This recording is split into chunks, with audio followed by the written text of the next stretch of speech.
Lidi by to rozplynulo, dneska si ideme tu robiť pastelinu pizzu, takže ideme začať. Teraz ideme zrobiť cesto. Ideme zvalčekovať. Už máme.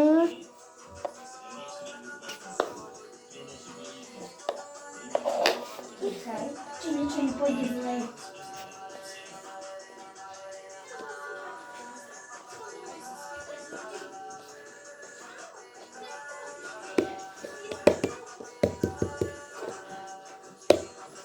Dobre, máme.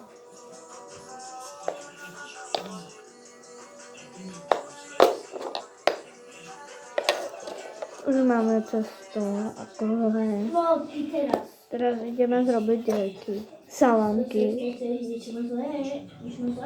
A mne to nejde. Nemôžem zrobiť video. Už máme takto. Teraz tak. Ideme, už máme piču. Čaute. Čau.